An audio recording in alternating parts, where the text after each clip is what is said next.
안녕하세요. 김철애입니다. 오늘은 2024 창업행정 제9장의 강의 동영상을 올려드리도록 하겠습니다. 제9장의 제목은 정부를 어떻게 활용할 것인가 하는 부분입니다. 우리가 행정학과인데 행정학과라고 하는 것은 공익 실현을 위해서 정부와 공무원이 어떻게 하면 일을 잘 할 것인가를 배우는 학문이라고 제가 늘 이야기를 했는데 내가 창업을 해서 민간 기업으로서 일을 할 때도 돈을 벌 때도 정보를 잘 활용할 필요가 있고요. 여러분 입장에서는 어떤 기관들이 있는지 알아보고 이런 기관에 여러분들이 취업을 할 때도 도움이 될 수 있겠습니다. 그래서 오늘 강의를 잘 들어보시고 여러분들이 만약에 창업을 한다고 하면은 이런 정부의 아, 정부 부처 또는 산하기관들이 창업을 도와주는구나. 또는 내가 저런 기관에 들어가서 일을 하면 잘할 것 같은데 이렇게 생각되면 그런 것들 좀 알아보고 관심 있는 기관이 있으면 좀 더 자세히 인터넷에서 찾아보시면 좋겠습니다. 그러면 어떤 정부기관이 창업에 도움을 주는가? 우리 입장에서는 대기업이 아니기 때문에 새롭게 창업을 한다고 했을 때는 중소벤처기업부. 이게 이제 문재인 정부 이전에는 중소벤처 중소기업청이었죠. 중소기업청이 이제 문재인 정부부터 중소벤처기업부로 승격을 하게 됩니다. 그래서 중소벤처기업부는 중소기업을 지원하기 위해서 옛날에는 공업진흥청, 그다음에 통상산업부 산하의 중소기업국으로 있다가 중소기업청으로 96년에 커지고 문재인 정부 때는 중소벤처기업부로 승격한 부서입니다. 그래서 이 부처 할 때 부가 붙는 거는 여기는 법과 정책을 다루는 거예요. 그리고 그 정책을 실현하는 기관을 공기업이라고 그래요. 그러니까 크게 보면 공기업이죠. 공기업에는 공단도 있고 공기업도 있고 이렇습니다. 그래서 이 자체 수입이 많은 수자원공사 같이 물을 판다든가 한국전력 같이 전기를 판다든가 이렇게 자체 수입이 생기는 기관들은 주로 공기업이라고 부르고 그런 자체 수입이 없이 정부의 예산, 정부의 돈을 받아서 정부의 정책을 집행하는 기관들, 이런 기관들은 공단이라는 명칭을 써요. 그래서 중소기업 공단이 있는데 중소벤처기업부가 정한 기본 정책을 실현하는 기관이에요. 특히 이제 중소기업 지능기금과 중소기업 창업자금을 관리 운영하는 곳이 되겠습니다. 여러분들이 중소기업부에 들어가려면 우리가 이야기하는 고시를 봐야 돼요. 공무원 시험을 봐야 되고 공단에 들어가는 건 공단별로 공무원 시험이 아닌 다른 시험이 있어요. 그러니까 이거는 공무원이라고 부르고 여기는 공공기관 이렇게 부르는 특징이 있습니다. 그다음에 창업진흥원이라는 게 있어요. 여러분 선배 중에도 창업진흥원에서 일하는 사람들이 있는데 이거는 창업에 특화되고 중소기업 전반을 지원하는 게 아니고 창업에 특화된 그래서 창업 교육 지원하고 창업 자원을 개발하고 창업 촉진 인프라 이런 것들을 통해서 이 민간 부분에서의 창업을 진흥하는 역할. 홈페이지 가보면 어떤 다양한 활동을 하고 있는지 다 알 수 있습니다. 그 다음에 특허청은 요거는 산업자원부 밑에 있는 산업통상자원부 소속하에 특허, 실용신안, 디자인, 상표 관련된 업무를 심사하고 심판하는 업무를 관장하는 것이 특허청이라고 합니다. 그래서 산업통상부, 산업통상자원부의 외청이라고 하죠. 이게 독립재산제로 운영돼. 그 안에 있는 건 내청, 바깥에 있는 건 외청 이렇게 부릅니다. 그 다음에 기술신용보증기금이라는 게 있어요. 이거는 1986년 신기술사업 금융지원에 관한 법률. 기술신용이니까 기술이 새로운 기술을 가지고 창업하는 사람들, 그런 사람들에 대한 보증을 해주는 거예요. 이걸로 창업할 때.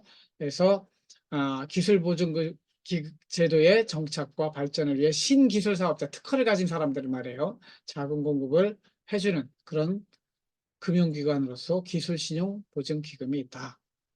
특허청은 당연히 이건 공무원이고요. 여기는 이제 기금이니까 별도로 뽑습니다.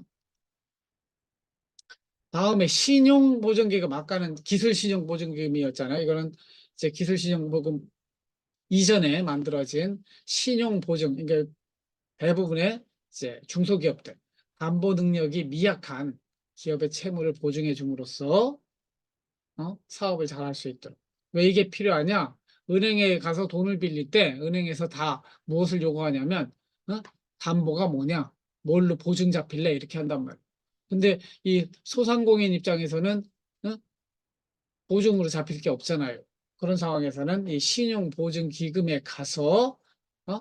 알아보면 신용보증기금이 보증을 쓸 테니까 돈을 빌려줘라. 이렇게 하면은 은행에서 돈을 빌려주는 그런 장치가 마련되어 있습니다. 그 다음에 다섯 번째로 사단법인 한국창업보육협회. 이거는 이제 준 정부단체라고 이렇게 부르는 건데 사단법인이기 때문에 민간단체예요. 민간조직인데 이 민간조직에 정부가 일정한 사업을 할 수 있도록 돈을 지원해 줍니다. 그래서 사단법인 가로치고 사단법인을 말해요. 한국창업보육협회는 기술 기반 창업기업의 성공률을 제고하기 위해서 정부의 교류, 협력 등을 지원하기 위해서 생긴 기관이에요.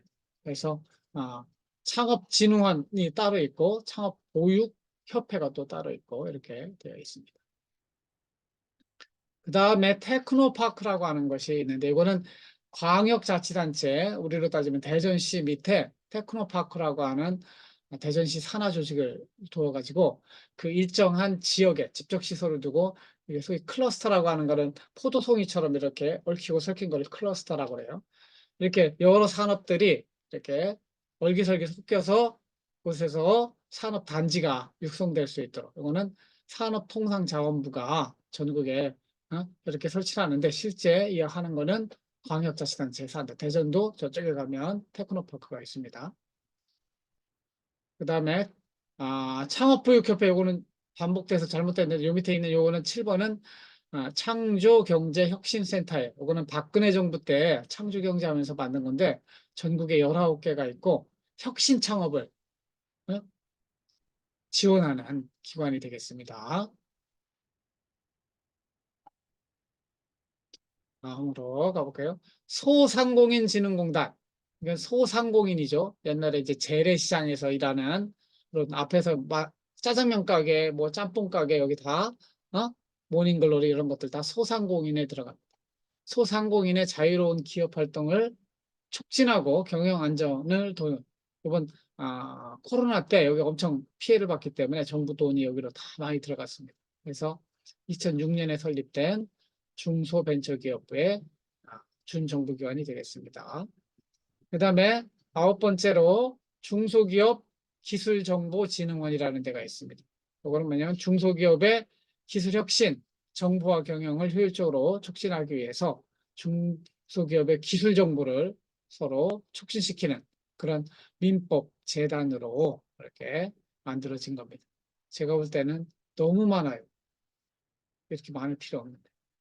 근데 열 번째, 한국산업기술진흥원이라는 데, 키아트라고 부르는데, 이거는 산업기술혁신촉진법에 의해서 만들어졌고, 정부, 금융기관, 벤처기업 등의 이렇게 공동 출연을 만든, 예, 이제 한국기술거래소라는 게 옛날에 있었어요. 이거 뭐냐면, 특허 같은 거를 서로 거래하는 거죠. 돈 주고 파는. 그런 중개. 근데 이거 이름이 2009년부터 한국산업기술진흥원. 여러분들이 특허를 가지고 사업을 한다고 했을 때는 이런 부분들이 필요합니다.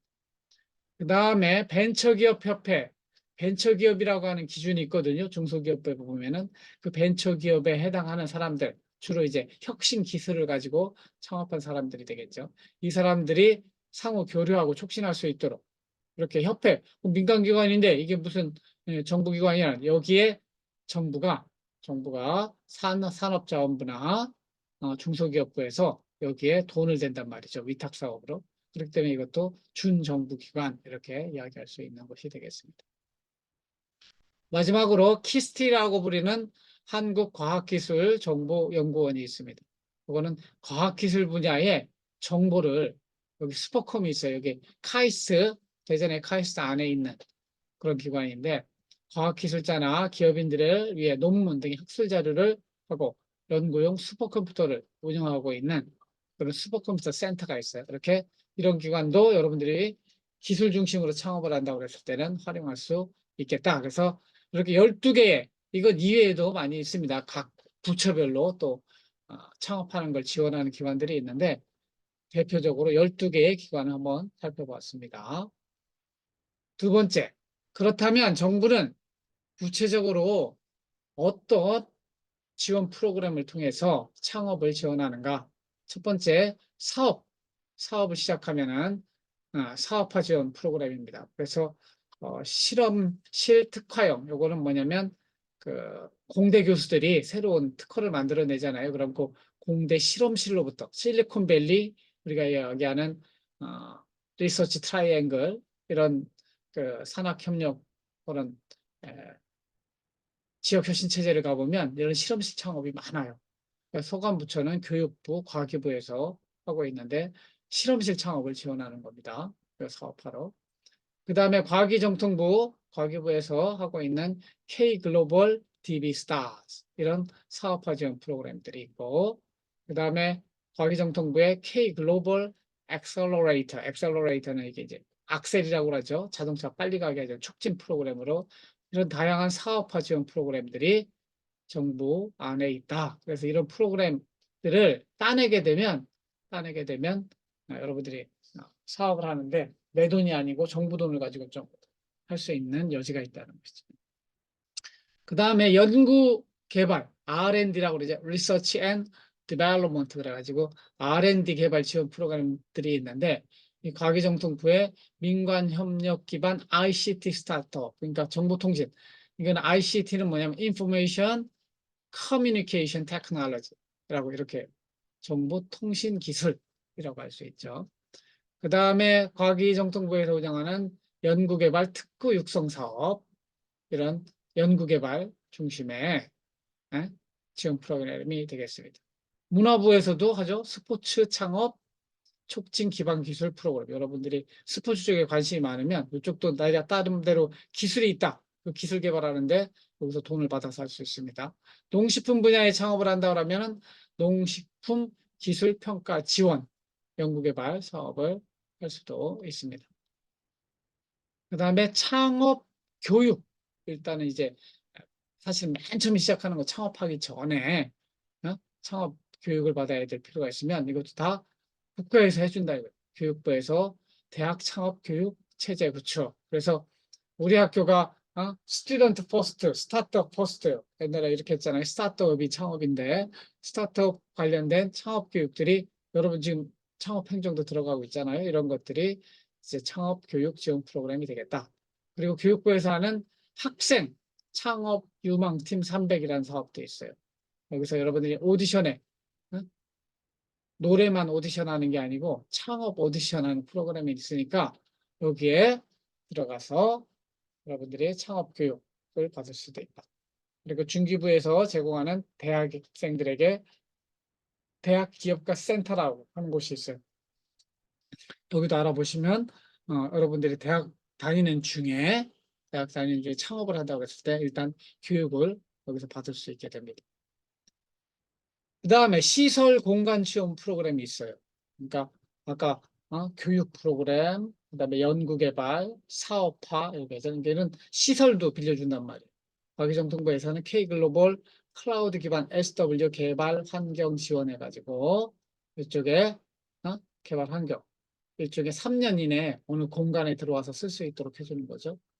그 다음에 여기 뭐 기술 지원하는 프로그램도 있고 우리 여기 교문 옆에 지고 있는 게 캠퍼스 혁신파크예요. 이거는 중기부와 국토부와 교육부가 세 개 부처가 함께 하는 건데 우리 12월 달에 저기가 완료가 됩니다. 그럼 저 완료가 되면 저기에 이제 공간들이 생기잖아요. 사무실. 여기 사무실 생겼고 여기 이제 일자리 이제 기업들이 들어오게 되는 것이죠. 이런 데 들어가면 상대적으로 싼 값에 사무실을 얻을 수 있어요. 그래서 우리도 이제 12월 달에 많은 기업들이 혁신파크에 들어오게 될 것입니다. 그 다음에 멘토링, 컨설팅 프로그램들도 있어요. 그러니까 기재부에서는 협동조합으로 창업한다고 했을 때 청년 등 협동조합 창원 지원 프로그램을 돌리고 있고 과기정통부에서는 K 글로벌 세큐리티 스타트업 어떻게 하는지 이렇게 멘토링 또는 멘토라고 하는 개념은 원래 로마 군대에서 우리는 군대 가면 사수, 부사수 이렇게 이야기하는데 사수 앞에서 이끌어가는 사람이 멘토예요. 뒤에 따라오는 사람이 멘티죠, 멘티. 그래서 멘토, 멘티가 아버지와 아들과 관계처럼 그 아버지가 먼저 배운 것들 자식에게 가르쳐 주듯이 선임이 후임에게 가르쳐 주는 그런 프로그램이고 컨설팅이라고 하는 거는 도움이 되는 조언을 해주는 것이죠. 그다음에 과기정통부의 K글로벌 창업 멘토링 하는 프로그램도 돌아가고 있습니다. 그래서 이렇게 다양한 프로그램들을 많이 찾아보고 여러분들이 시작할 때부터 생돈 쓰지 말고 이런 프로그램에 지원을 해서 이 프로그램을 좀 내가 따내면 모든 것이 다 공모제로 되어 있습니다. 그래서 사업계획서를 잘 써가지고 내면 선정이 되면 정부 돈을 써가지고 사업하는 데 도움을 받을 수 있는 거죠. 우리 학교 내에도 다양한 프로그램들이 돌아가고 있습니다. 그 다음에 창업 보육 정책이라는 걸 또 따로 살펴보면은 보육이라고 하는 거는 어린아이를 기르는 게 보육이잖아요. 마찬가지로 창업한 어린 기업들을 길러내는 것이 창업보육센터라고 볼 수 있어요. 그래서 설립 각, 각 대학마다 또 각 지방자치단체마다 창업보육센터를 두고 있는데 설립 운영 주체로 살펴보면 중앙정부, 지방정부가 설립한 창업보육센터도 있고 대학이 설립한 창업보육센터도 있고 민간인이 만드는 경우도 있어요. 내가 지금 창업을 바로 들어가는 게 아니라 일단은 조금씩 조금씩 원래 그 한 기업이 커가는 거는 우리가 생각하는 빌 게이츠의 마이크로소프트나 핸드폰 만드는 우리 애플의 스티브 잡스나 다 게라지 즉 미국에 가면 집이 다 실내 게라지가 있어요. 차고가 있다고 차고 주차장 차고가 그 차고에서 시작하는 거예요. 거기서부터 조금씩 조금씩 이 시장에 키워나가면서 지금의 대기업이 된 거죠. 우리나라는 그런 실험실 창업이 많이 있지 않지만 미국에서는 실리콘밸리나 리서치 트라이앵글 동부에 그 보스턴에 가보면 MIT 대학 근처에는 이런 것들이 많이 있어요. 그래서 이 창업 보육이라고 하는 건 어린 때 사실은 창업하는 게 벤처기업은 성공할 확률이 100분의 1이라고 그래요. 에디슨은 필라멘트 전구 만들 때 999번 실패하고 마지막 1000번째 성공했다는 이야기도 하는데 하여튼 실패가 많은 영역이에요. 창업이라고 하는 것이. 그래서 여러분들이 그런 모험을 좋아하지 않고 공무원처럼 안정된 걸 좋아하니까 행정학과에 들어온 사람들도 많지만 여러분들 안에도 사실은 이 피해 또 창의적이고 또 모험적인 것이 있는 사람도 있을 수 있으니까 이런 창업보육센터를 활용할 수도 있는데 이제 무턱대고 들어가는 것이 아니고 이쪽에서 단계를 밟아서 이 창업보육센터를 활용하면 좋다 이거죠. 여기 보면 창업보육센터의 기능이 나옵니다. 창업보육센터가 여기 있고 그러면 창업자가 있어요. 창업자를 도와주는 기관이에요. 혼자서 하려면 이런 것들 다 혼자서 경쟁 속에서 살아남아야 되는데 창업보육센터 쪽에서 한 2년, 3년 보내게 되면 여기서 잘 알고 있는 사람들이 컨설팅도 해주고 자금도 좀 대주고 장비도 대여해주고 교육 훈련도 해주고 이렇게 돼서 이 창업자가 바로 빨리 망하는 것이 아니라 이 보육센터를 통해서 이 경험과 노하우가 좀 반영이 되면 경제 개발이라든가 기술 다변화, 고용 창출 이런 효과가 있기 때문에 정부가 이걸 하는 거예요.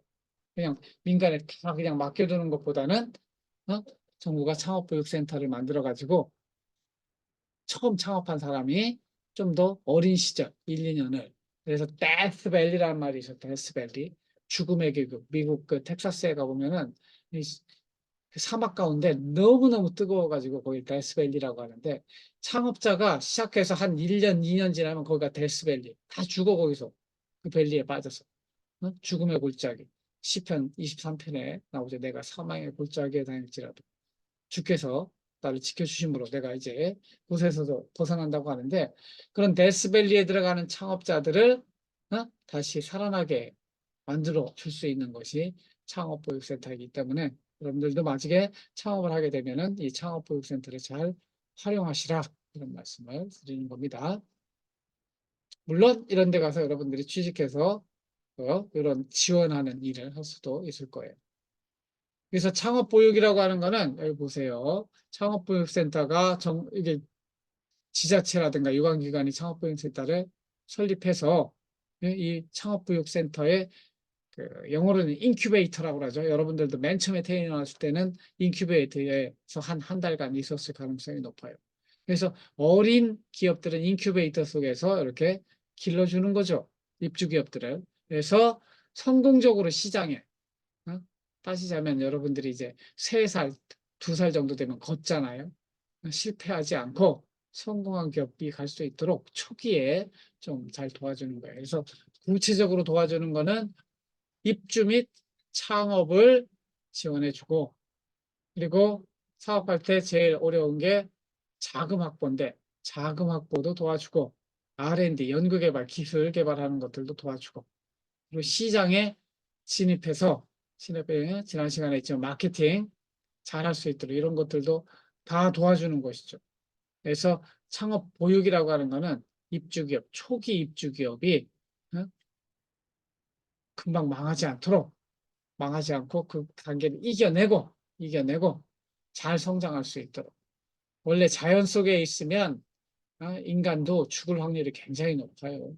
병원에서 태어나서 병원에서 이렇게 잘 보살펴 주는 것이, 그게 일종의 인큐베이터 속에서 길러낸 다음에 이렇게 시장에 나가게 되면 생존 확률이 높아지고, 어, 기업이 망하는 게 공익이 아니잖아요. 많은 기업들이 활발하게 활동하는 것이 일자리를 창출하는 것이고, 그런 사람들이 세금도 많은 내는 것이기 때문에, 공익이기 때문에 공익적 차원에서 창업보육센터를 운영하고 있다, 이렇게 이해하시면 될 것 같습니다. 지역별로 창업보육센터 협의회가 있습니다. 그러니까 다양한, 이 대전에도 대학에서 만든 창업보육센터, 대전시에서 만든 거, 각종 기관에서 만든 창업보육센터가 함께 모여서 서로의 정보를 교환하고, 노하우도 쌓고, 이렇게 하는 게 협의회예요. 그래서 대전 지역에는 대전 창업보육협의회라는 게 있고, 충남하고 세종을 합쳐서 충남 세종 창업보육협회, 이런 것들이 돌아가고 있습니다. 마지막으로 구체적으로 그러면은 창업보육 정책으로 지원되는 프로그램들은 무엇이 있느냐? 첫 번째, 경영지원. 요거는 사장이 늘 돈 꾸러 다니고 어떻게 해야 될까 고민하고 있는 우리 행정학 배운 사람들은 대부분 경영지원 파트에 가서 일을 하게 돼요. 여기서 하는 게 뭐예요? 조직, 인사, 재무, 교육, 이런 것들을 하는 거예요. 그러니까 조직론에서는 스텝 기능이라고 배웠죠. 스텝 기능을 하는 경영지원 쪽도 창업보육센터에서 지원해주고, 그 다음에 기술 지원. 이거는 뭐예요? 실제 그 공장이 돌아가는 데 있어서 새로운 R&D라든가 지식재산권, 인증 문제, 이런 것들을 도와주는 것이 기술 지원 프로그램이 되겠습니다. 그리고 실제 공장에서는 생산에 들어가는 시제품 제작이라든가 성능 실험, 이런 것들도 지원을 하게 돼 있어요. 그래서 여러분들이 창업을 시작한다고 했을 때는 다양한 이 창업 보육 정책에 따라서 지원되는 프로그램들을 보고, 이 프로그램 중에서 내가 지원받을 수 있는 프로그램이 있는가 하는 것들을 살펴보면 좋겠습니다. 아니면 여러분들 중에서 이쪽을 좀 더 깊이 연구하면 이쪽 관련된 컨설턴트가 될 수도 있어요. 중소기업들 사장들 대상으로 당신 어떤 사업해요? 그러면 이 부처에 이런 사업에 지원해 보세요. 그러면 당신 돈 쓰지 않고 정부 돈을 써가지고 그 사업을 해볼 수 있어요. 이런 것들 제가 주변에 이런 거 하는 사람들이 있어요. 그래서 이 문과 우리 행정학과의 길이 굳이 공무원만 되는 길만 있는 것이 아니라 공공기관 또는 공적인 일을 하는 그런 다양한 컨설팅까지 포함한 일을 할 수도 있다. 이런 말씀을 드릴 수 있겠습니다. 그래서 제 9장 정부를 어떻게 활용할 것인가에 대한 강의 동영상을 마치도록 하겠습니다. 나머지 내용은 수업 시간에 질의응답으로 또 자세히 살펴보도록 하겠습니다. 고맙습니다. 다음에 뵙겠습니다.